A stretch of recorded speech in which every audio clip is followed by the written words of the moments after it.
I am here to talk today about disciplinary teaching.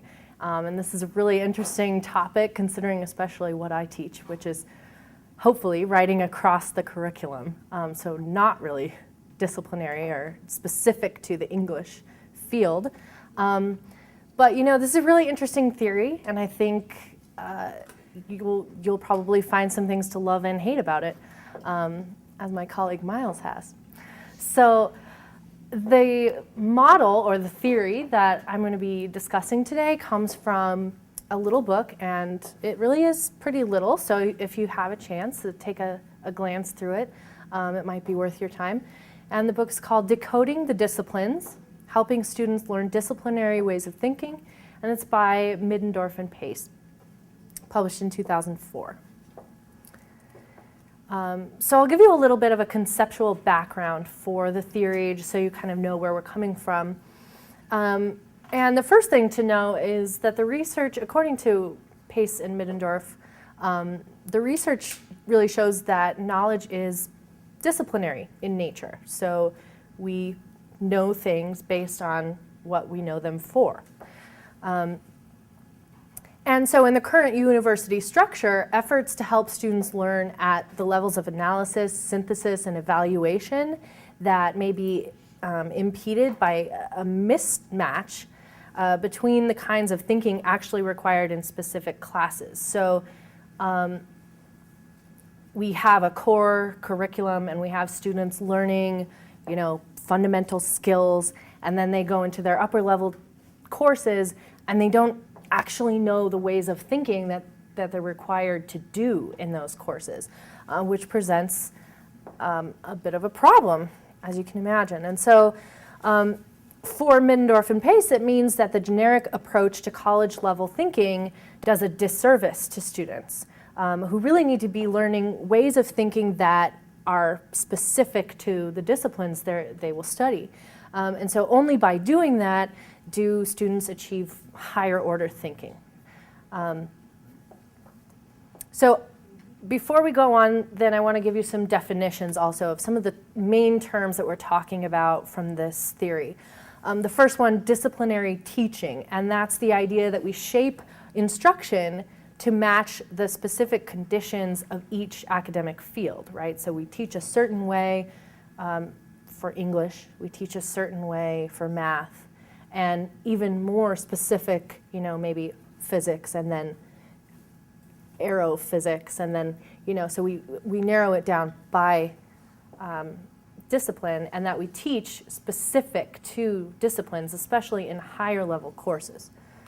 And then there's this idea of cognitive apprenticeship, and this is the process by which learning takes place in close relationship to the teacher or environment. So Middendorf and Pace say that it's similar to the process of learning in a foreign culture. So you are enculturated, you serve as sort of an apprenticeship by immersion, and that's how learning takes place.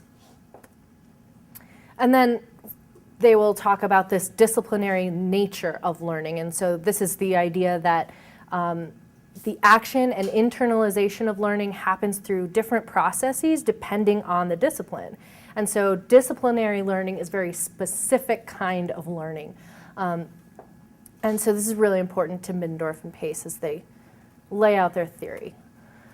There are a couple of origins to this theory, and I want to present them here because they're important for how I sometimes think about the way we teach our courses. And so this theory of the disciplinary teaching is grounded in 4 realizations that regard undergraduate education. And the first of those is that the mental operations required of undergraduates differ enormously from discipline to discipline.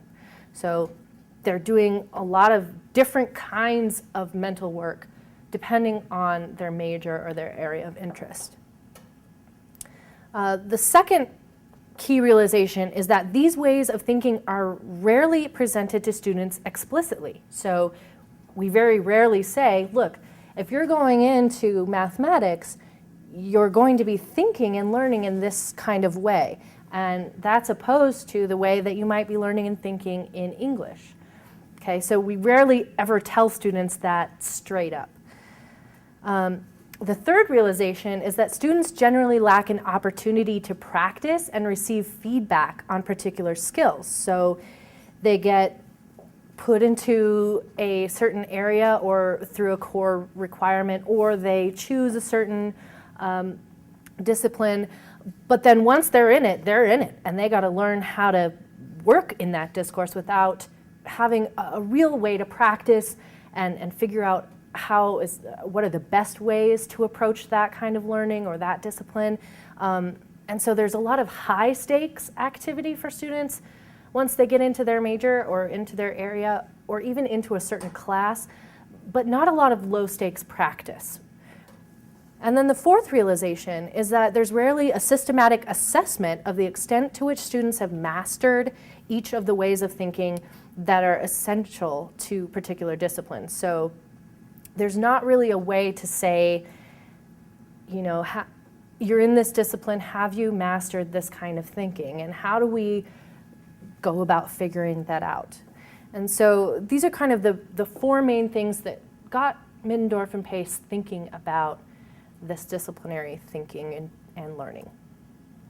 So as I was getting into this theory, there were a couple of questions that I asked of the model, and I think are important to talk about because they're questions that come up for us on a really practical basis as we get into thinking about the theory. And the first one is, does the Decoding the Disciplines model negate or disregard other teaching methods in favor of discipline-specific techniques? So are we then having to teach a certain way because this is a certain discipline and we can't use other techniques that we know? And Middendorf and Pace would say no.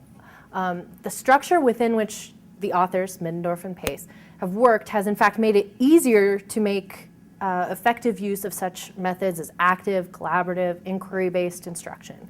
And the systematic identification of what students have difficulty learning in their courses really makes those ways more effective. So their idea is that if we're thinking in terms of discipline and how that discipline learns and how that discipline thinks and what we do in that discipline, then we can come up with ways, or we can understand the difficulties that students have in those courses. So we can understand why they're not maybe excelling or even getting it at that point. And so then we can really put to better use these other kinds of teaching that we've learned or other methods or practices.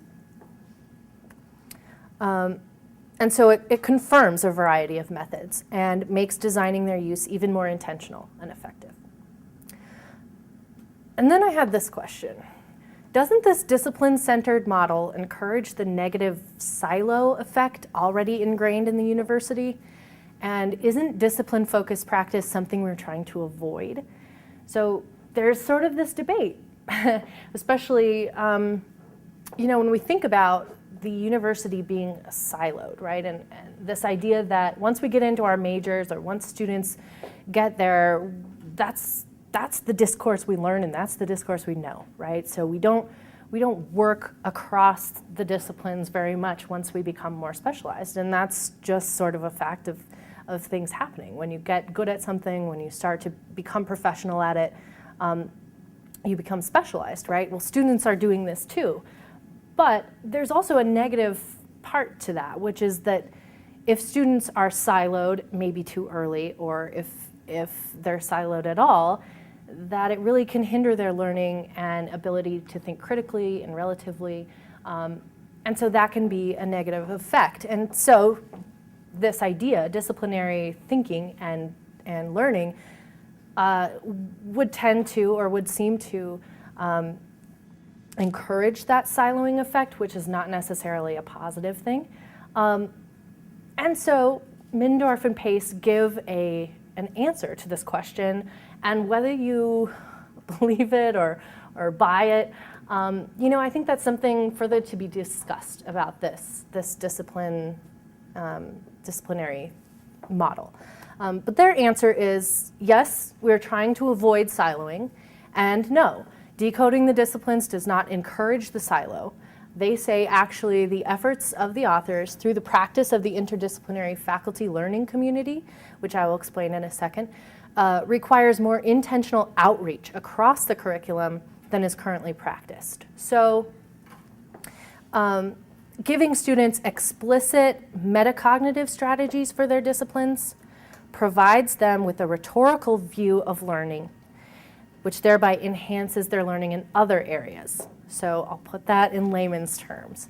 The faculty learning community is part of this model that Middendorf and Pace present. So they have this idea about how to go about discussing this disciplinary learning thing. And what would happen is faculty from all across the curriculum would come together and discuss interdisciplinarily the problems that their students have in their courses and how to improve the disciplinary learning in their courses. So Pace and Middendorf would say that that interaction among faculty betters students' learning across the curriculum because it gets faculty thinking about what other disciplines do, right? So part of the siloing effect is that faculty often are not thinking about what other disciplines are requiring of them. And so by getting the faculty together, they have that chance to say, oh, you guys do it that way, we do it this way. And so that's sort of their argument. They also say that giving students explicit metacognitive strategies, which are ideas or ways to think about the way they learn and the way they think. So telling them transparently, look, you're going to have to think different ways in different disciplines, helps them to look at learning as rhetorical, as situational, so that when they approach their learning, they're not thinking, I'm going to learn the same way for everything. Instead, they know ahead of time, oh, we're going to have to learn differently here than we do there. So that's Middendorf and Pace's argument about siloing, and I think we could have a discussion about this a little bit later. But first, I want to do some other things. So the model addresses two key questions, which are apart from the ones that I raised. How is the nature of disciplines to be brought into the discussion of teaching and learning? So how do we, as teachers, as faculty, how do we even start discussing this? And they would say that it places the disciplines at the center of the discussion of teaching, and paradoxically, the cross-disciplinary nature, so this faculty learning community, the faculty coming together talking about it, clarifies thinking in the disciplines themselves. Okay, so we get thinking about it by talking about it, and we become clearer about disciplinary thinking by talking to people in other disciplines. The second question they're looking to address here is how can faculty in all disciplines be encouraged to become involved in the scholarship of teaching and learning? And so this is really a question about being reflective ourselves about the way we're teaching.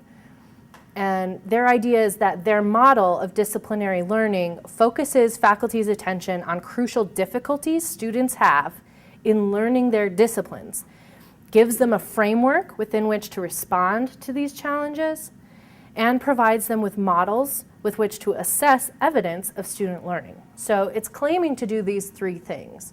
And that's really the goal of this kind of model. And so with that, I guess I would say that even though we get worried about this siloing effect, and that's definitely a valuable conversation to have, really where their theory is focused right now is just get us started thinking about these things and thinking about our teaching and how our students learn in our classes. So it's a start. So before we go on, I want to ask if there are any questions. And I want to give you a little short writing assignment. Yes? Are you going to give us examples of this disciplinary Yes. thinking? Yes, that's a really good question. Now, I am going to talk specifically about what the model is and what their ideas are, and we're going to do some interactive activity around that. I just wanted to introduce the theory and sort of where they're coming from before we really get into the model. So, good question. Anything else? Okay, so if you'll just take 1 minute to write down one skill set students should have learned from a core requirement or high school class prior to taking your course. So something you'd expect them to know already when they get to your class. Okay, and I'll just give you a minute or two to do that. Okay, just finish your sentence. And now I want you to write whether you think they will need to relearn that skill set in a specific way for your discipline. So, in other words, have you found that many of your students have learned this skill set in a way that's not helpful to them before they got to your class? And they will need to relearn it? Okay, so the idea of this activity is to kind of get us started on this idea that our disciplines are very specific, and the way that students learn certain skill sets may or may not have to be relearned when they come into your field. And so with that, I think we'll move on to the model. Keep this in mind as we get to our next activity. So the model that they're talking about in this book is a 7-step procedure for guiding teaching. And it's found on page 3 if you ever have a chance to get the book. And I will provide a diagram also a little bit later. So we're going to briefly discuss the steps of the model, and then you will be set to task utilizing the model to investigate your own teaching practice and your own discipline. So here is a picture of the model. Okay, there's these 7 steps, and it's supposed to help us think about how to better students' learning in our classes according to the discipline we're in.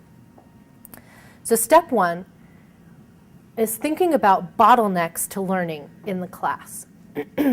So the idea is to identify what are the sticking points, the bottlenecks where a significant number of students' learning is interrupted or is made difficult, okay? And so we have to ask certain kinds of questions to get there. So rather than saying, how can I make use of a new technique, or how can I increase my students' critical thinking, very vague ideas, we need to ask ourselves the specific question about bottlenecks or obstacles.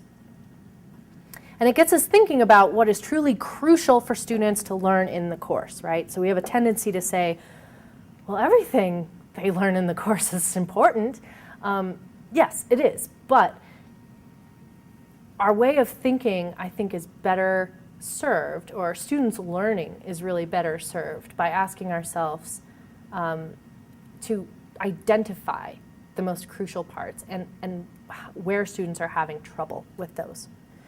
And so the nature of these obstacles, they say, Pace and Middendorf, may vary considerably, with some involving both cognitive and affective elements, and others are more narrowly intellectual. So they can be across the board different kinds of obstacles to student learning in your discipline. So then we get to step 2. We've identified these bottlenecks or obstacles to learning, and then we need to ask ourselves, how do I do it? How does an expert learn these things or get around these obstacles? We work here to reconstruct the steps that faculty themselves do when solving similar problems, okay? So in order to teach students to think about their learning, we have to do it ourselves. This step requires metacognition, the idea that we're thinking about the way we think. We're being very cognizant about what we do when we learn. faculty have to dissect their own innate thinking. And so this idea comes from, when teaching a subject of our own expertise, we tend to leap almost automatically over obstacles that can prove daunting for novices. So we're teaching newcomers, right? And so it's hard for us sometimes to think about obstacles they would hit because we're so good at it already, right? So this really gets at that idea that we have to slow down our own process to get them to be able to participate.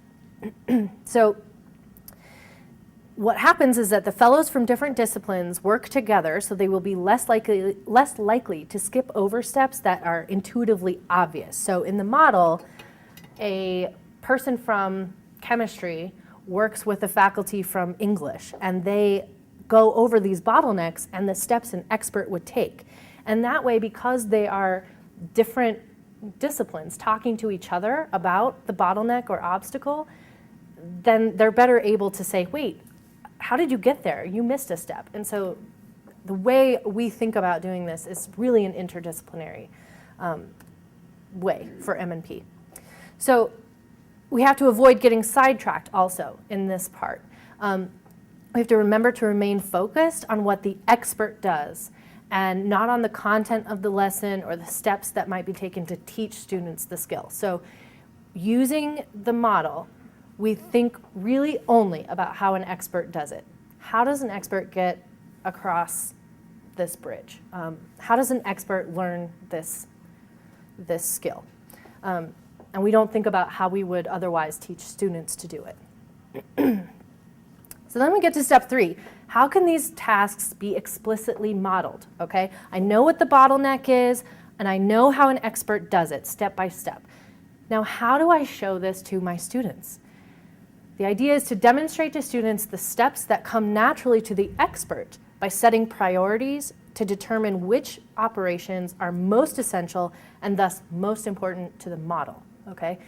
So instead of teaching students how they as students should really go about the task, we tell them how experts do it. That's the idea of disciplinary learning, that we learn specifically for a discipline and not in roundabout ways. So we have to choose steps to prioritize, and we need to be aware of the ethical concern. So when you set priorities for steps to take to teach or to model a discipline, the priorities you set really say something about what you think is important, right? And so this is just something to be aware of, that we have to be aware that what's important to us as experts needs to really be grounded in ethics. So we demonstrate the steps that will help students understand what this kind of thinking entails. Literally going through them yourself. You discuss your thinking along with your modeling. In addition to demonstrating the kind of thinking they want students to do, faculty have to walk the students through an exercise to build bit by bit the mental model that faculty use. So, for example, if you're teaching physics and you're going to do a problem with students on the board, the way you would do it according to this model is to literally say out loud everything you're thinking as you go through the problem as an expert. So here's my problem. I'm not sure what to do. I know I need this result. How do I get there? This is the first step I could take. So it's that kind of thing. You're literally telling students the steps they would take to get over the obstacle. And it wouldn't be necessarily student steps. Like we said, it would be expert steps. What would an expert do? How does an expert think in this discipline? Okay, and then strategize how to devise concrete models using essential course content material. So we think about how to make things really concrete for students and discuss what's really essential to the discipline and to the task at hand. And we have to keep in mind that modeling the exercises has to be done multiple times.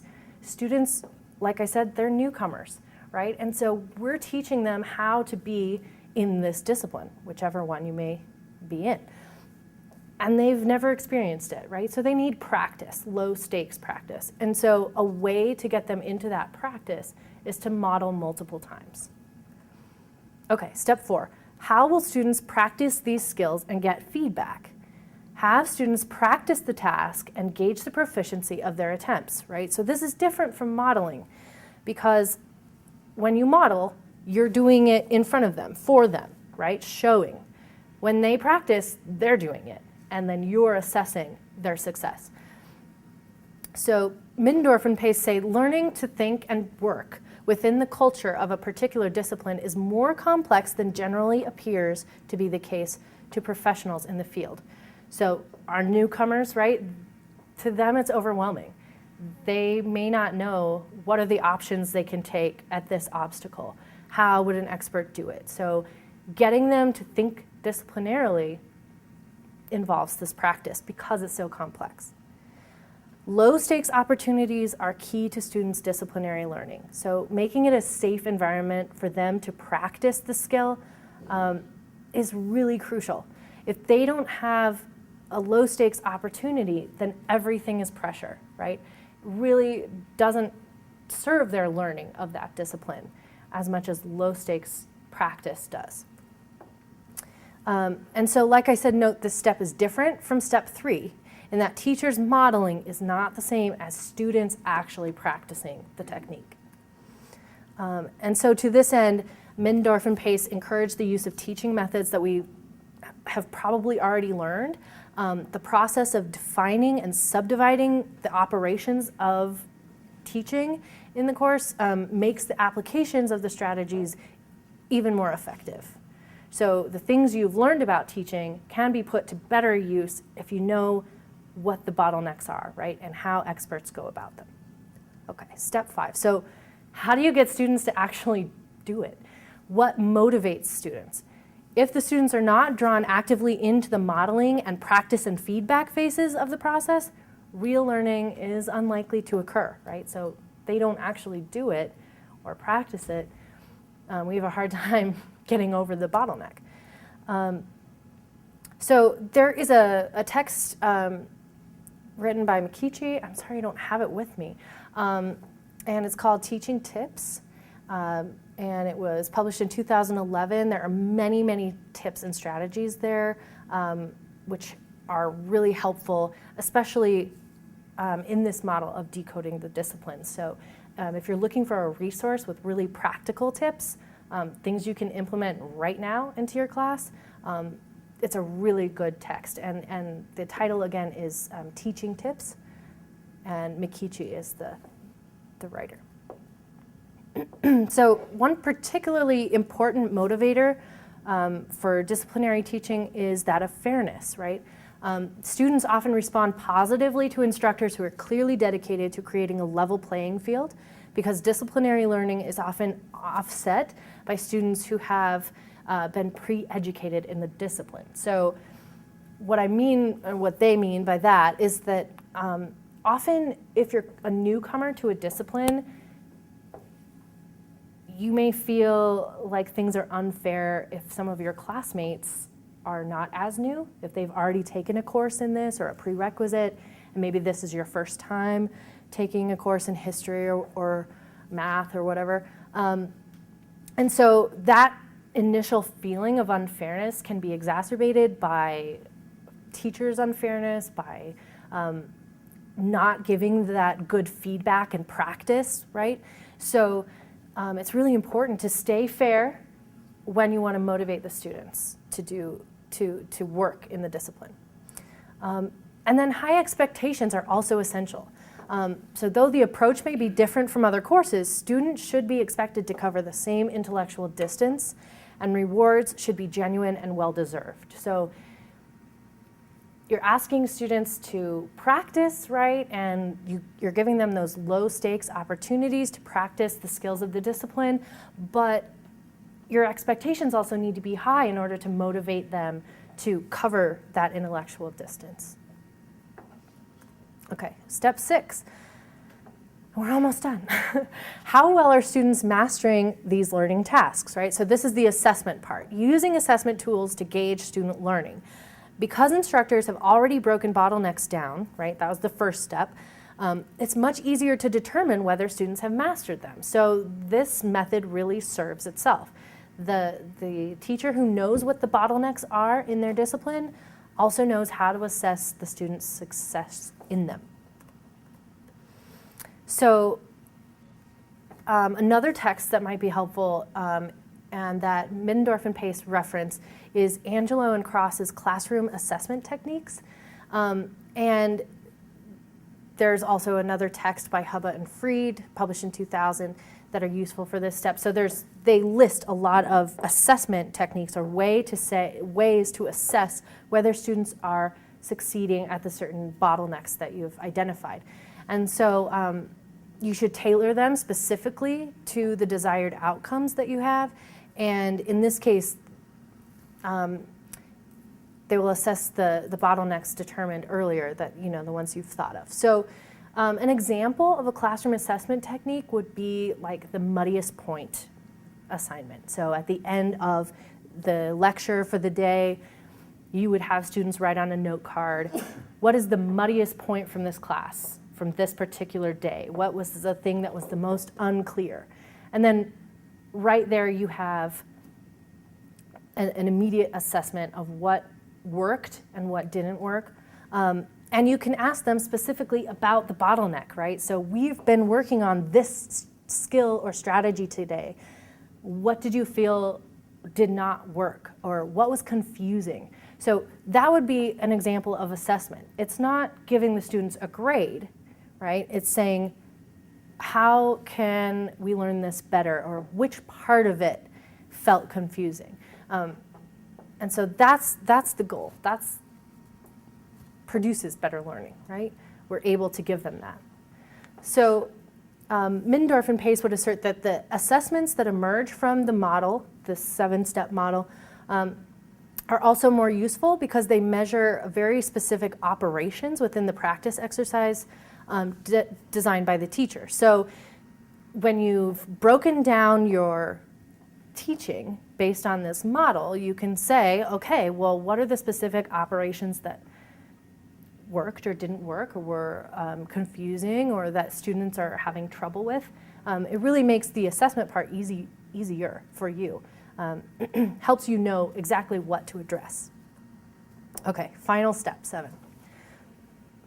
How can the resulting knowledge about learning be shared, right? So there's this, okay, we went through all of these steps, we figured out what the bottlenecks were, we tried to figure out the steps, we modeled them, we practiced them, right? We assessed them.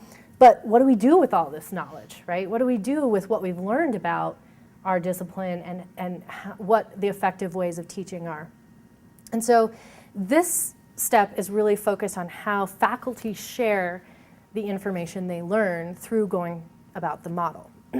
So the process of sharing teaching goals and strategies both within and without the discipline improves course development. That would be the claim of Middendorf and Pace.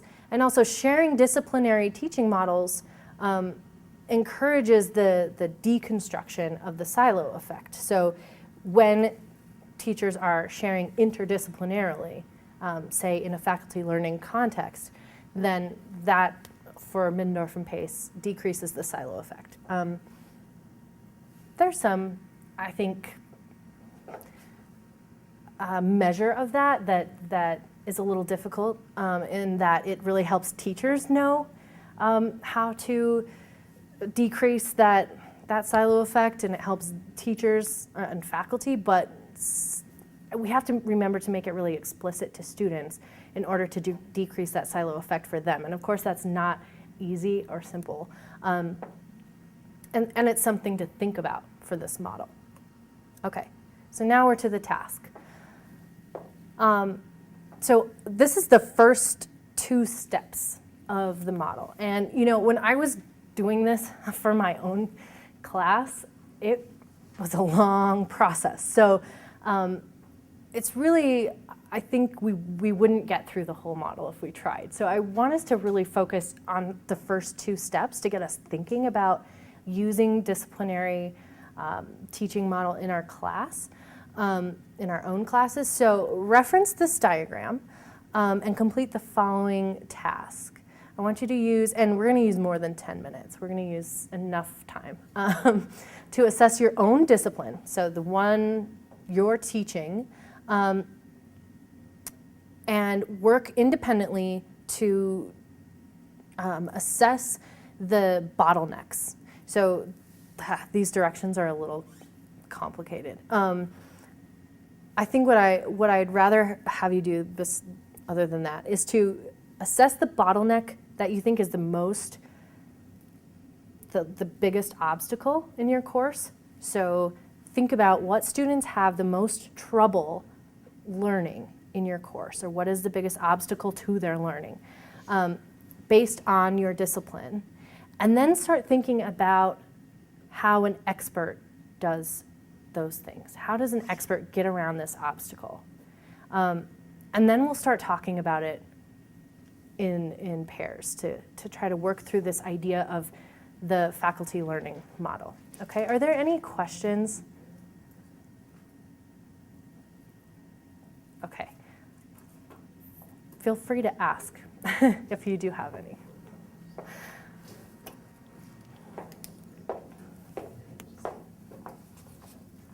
Have one specific bottleneck? Or what course you teach? Yes. Well, we do, but I'm not sure anybody else would be able to relate to this. So we took federal Indian law and policy as the example. Okay. And both of us had that class last semester, and I'm tutoring that class this semester. And so the bottleneck, what everyone in the class was having a hard time with, is that if you have to cope with those different cases, Supreme Court cases and whatever, they just don't have any logic in them. There's no consistency. You can have, in the same year, you can have a Supreme Court justice quote a precedent, a certain part of a precedent, and say, and this is why I am pro-Indian, and have a different Supreme Court justice in the same year quote that same part of the same precedent and say, and this is why, and the exact opposite. Mm-hmm. And so this total lack of logic, of consistency, is something that we really had everybody in the class had a hard time with. And so we were thinking, well, what's really crucial to take out of that course? And so we said the crucial knowledge to take is that there is this long history of discrimination, and that this discrimination is within these two extreme poles of either it's the policy of assimilation, so kill the Indian to save the man, or it's the policy of separation, put them away in a corner where we can't see them and they're not in our way. Mm-hmm. And as soon as you actually realize that this is what it's all about, then it's easier. I mean, it's still crazy and it's still not logic and it's still not consistent, but it's easier to understand or to grasp what's going on in those different federal law cases. Yeah, okay, so what you're getting at is really interesting, because you're kind of speaking to this idea of the big idea, or the big picture, which helps you kind of figure out what to do with this concrete task. Right. And so that's the second point, is that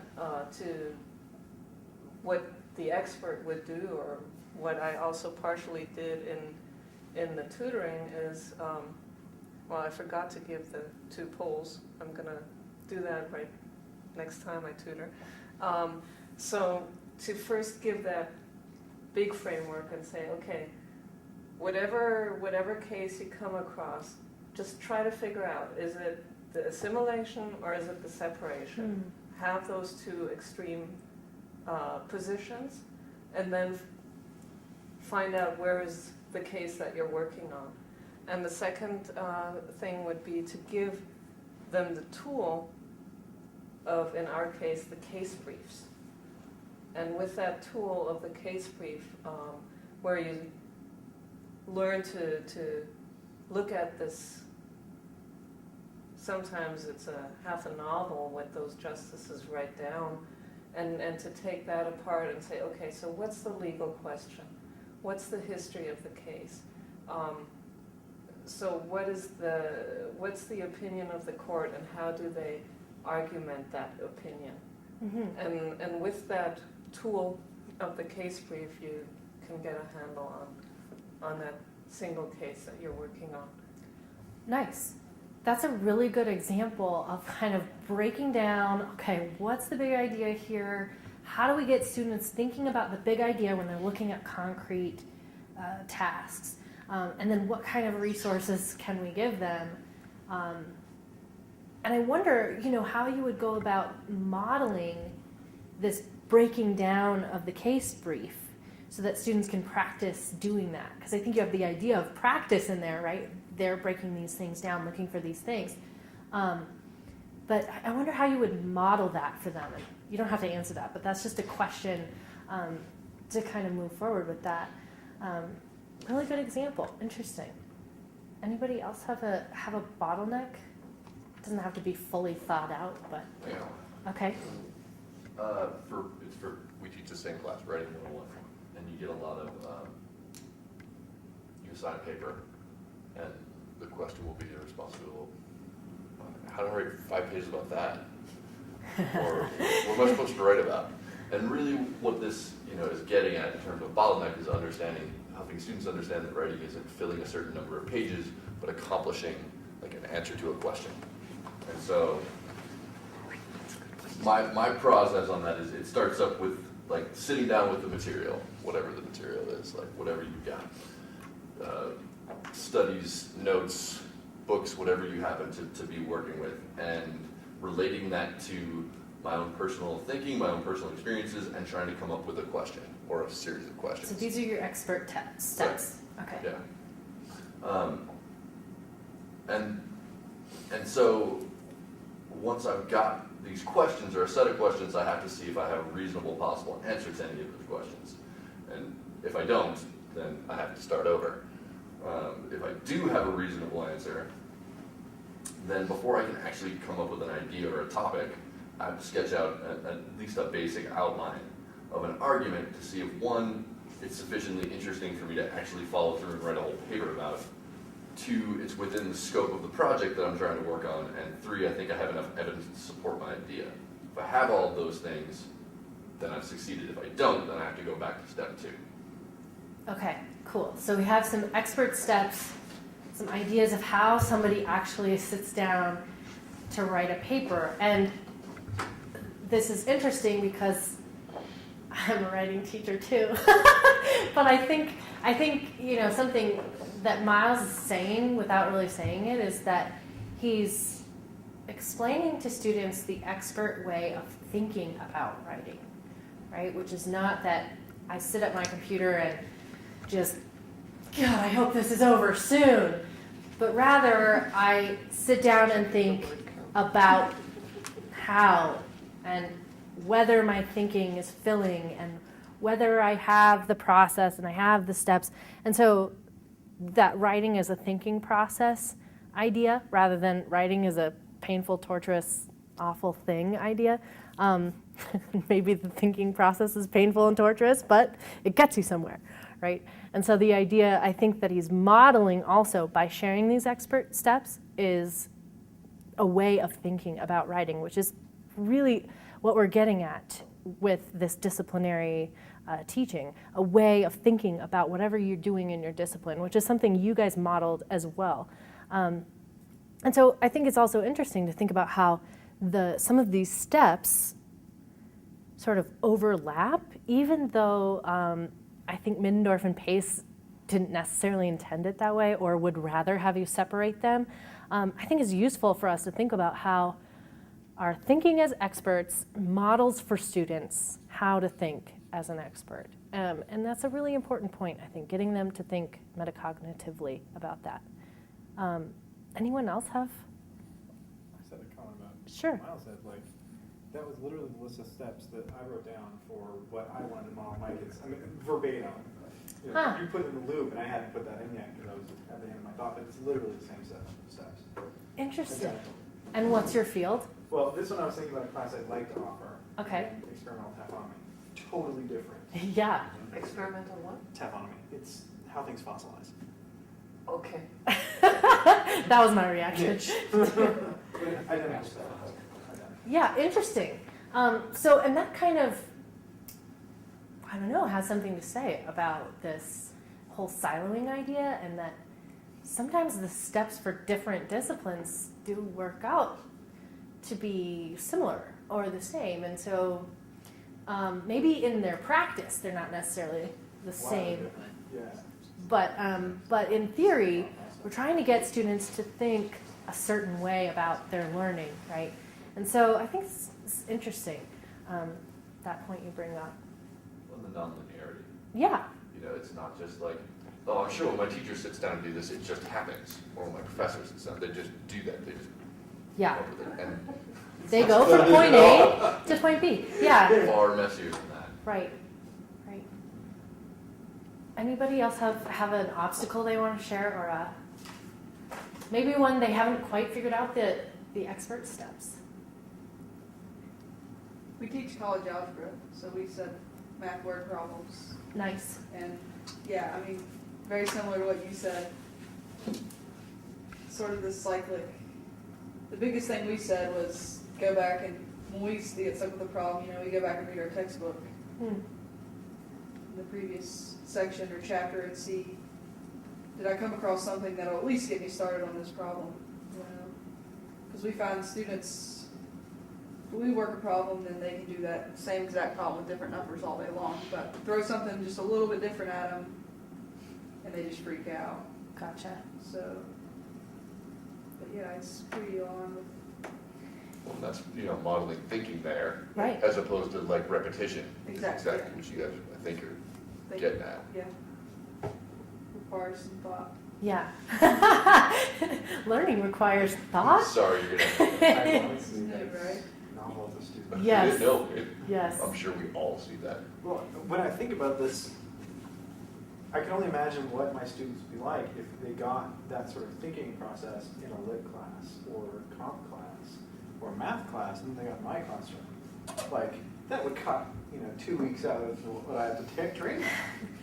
Well, Really? and that's sort of our challenge, isn't it? We want students to be able to apply, right, and think critically about new situations they're in, apply information they've learned in other courses to try to get to a place where they can work, in a new situation. And that sort of goal or idea kind of, it both flies in the face of this model and yet supports it. So it's sort of a weird conundrum. But wouldn't Middendorf and Pace argue against exactly what we're saying right here? That this idea of sort of recursive, strategic implementation of a thesis statement would not fit. There wouldn't be transfer into algebra. Well, I think that they would say, yes, those ways of learning things are disciplinary and they are different, and that they don't necessarily apply. But on the other hand, they would say, well, if we're thinking about our thinking, if we're being really metacognitively conscious, then we're thinking about this idea that in these three disciplines, this cyclical thinking process and understanding that learning is cyclical, that having been made explicit does that work of deconstructing the silo, and that it serves all of the disciplines. And I guess it's sort of that divergence where they want to hold on to this idea that we can apply these different thinking processes to different disciplines, but then even though we all may think cyclically, or we all may think in a certain non-linear mode, that once we get down to it in the discipline, physically, practically working through problems is different and discipline specific. So they want to have their cake and eat it too. Definitely. Did you have a question? I did. It's not example specific, but it seems to me, I mean, how you think as an instructor is fundamentally distinct from how you communicate. It seems to me an interdisciplinary problem is jargon, depending upon whatever, it's a common problem for whatever discipline you want to talk about. How does this model speak to that jargon communication challenge as opposed to the thinking problem? Because it is different, isn't it? I mean, certainly, every class I've had since I've been back here, there's very particular and inhibiting jargon. Yes. It really is. Well put. And so it's a common problem across disciplines. Mm-hmm. How does the model help you solve the jargon problem? Because you can't communicate otherwise. Yeah, I think, well, Middendorf and Pace don't address it. They don't address the problem of specialized language, and they don't address the problem of discourse, right? So they talk about learning, and they talk about, expert steps and how the way we think is different, but they don't talk about communication that way. And I think they'd rather, well, I guess I can't speak for them, but I think they'd rather push it off to once you're already thinking disciplinarily, then deal with your own jargon, right? And then once you get over here, deal with that jargon. So yeah, that's a complicated question. I mean, they don't address that. And I think, it's interesting for us to think about it and maybe in terms of discourse and discourse communities, right? So each discipline you're in, each class you're in is its own world of communication, right? With its own specialized language, its own jargon. And so I guess the way they would say it is, oh, well, each discipline is its own discourse community. So you learn that discourse by having a cognitive apprenticeship to it, right? By immersing yourself in it and learning that discourse. And then you get over here and learn this discourse. And just being explicitly told, you're going to have to learn different discourses for your disciplines. That is supposed to say to students, oh, okay. And I think that is a novel idea for many students. So I think that's the best way I can. And it's a source of frustration. It's like, why can't we all just speak the same language? Yeah, right. Aren't we all speaking English? Yeah. Nope. Yeah. Nope. Did you have a question? More like a criticism on that model, because no matter how often you try to turn it around and look at it from a different point of view, in my way of thinking, their model is not interdisciplinary or cross-disciplinary. It's not dissolving the silos. Right. And what they're doing with that, saying, okay, we'll take some faculty members from other disciplines. What they're actually doing is they're just, I used to work as a project manager implementing new software, for example. right. So at a point when we thought, and when the IT guys thought that the software was perfect or good enough to go, and we as the project managers thought, okay, and we have this perfect handbook and teaching manual, whatever. We know how to teach somebody to use this new software. Then we would take the most, how do I say it without saying stupid? It's not intuitive? the least experienced in application of computers. Uh-huh. User. Really good maneuver. That's right. And we would sit that person in front of the computer and tell them, okay, so this is what you have to do, and watch how everything breaks down. And then say, oh, okay, so let's take this a step slower and figure out where we skipped our intuitive Right. obstacles, you know. And so that's what they're doing, and the way I see it is they're just taking the, what did we say, what was that nice word for it?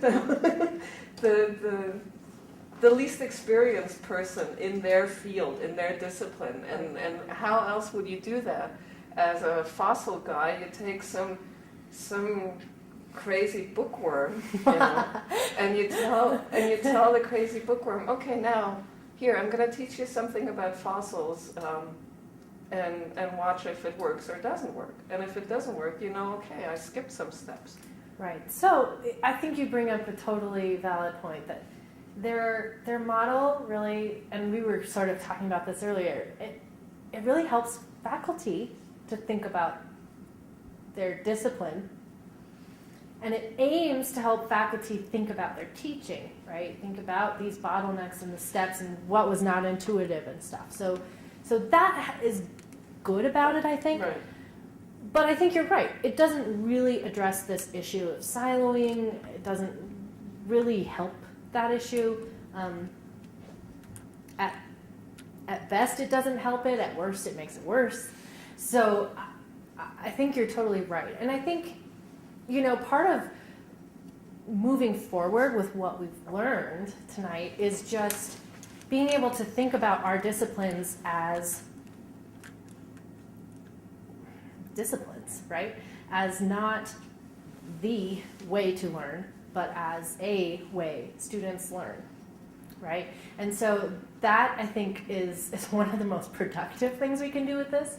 And of course, to go through these first two steps, which say, okay, what are the obstacles and what would I do to get over the obstacles? How can I model the learning in this class for this situation?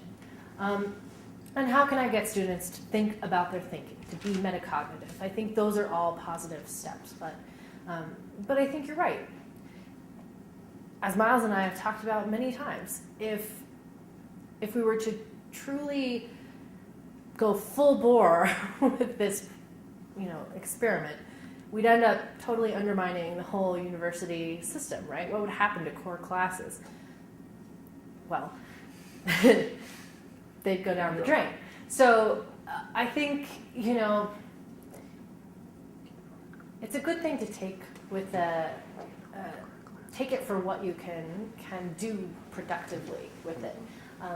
And think about your teaching, right? Be reflective and critical of what you're doing and what kind of steps you may need to take that you're not already. But I think you're right.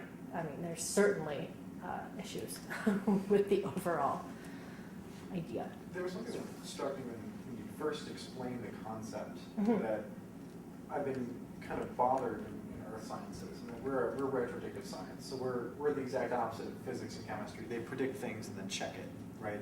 Instead, the experiments are already run for us, so we have to do the exact inverse of our thinking process. Mhm. The problem is we never teach it, ever. The thinking process? Yes, I've never seen a single professor in neurosciences at 3 universities ever teach it, Mhm. right? So when you ask the question, what is something that a disciplinary specific thing that we don't teach, that was it. Okay. Yeah, let's return to that. I think this is a really good point. So go ahead, sorry. So I guess what I took away from this discussion of here's this 7-step thing you can do, it shows me, well, I can't do this on a daily basis in my classroom, but what I can do is I can say, here's something that we aren't teaching, that if I did teach in week 1 and 2 of my class, Might be. they get everything else for that Yeah, until the end of the course. interesting, yeah. So it prioritizes what I choose to teach in the front end. And specifically how you can go about like setting up, or on the front end of that course, setting up some sort of modeling system. Yeah. So that becomes explicit, they practice it, Right. and then they're just implementing that, yeah. Does anyone else have one from the first activity we did that's kind of along those lines, it's something that they may have to relearn in your course, or something they didn't learn that you're going to need to teach them in order for them to really understand what you're doing in the discipline.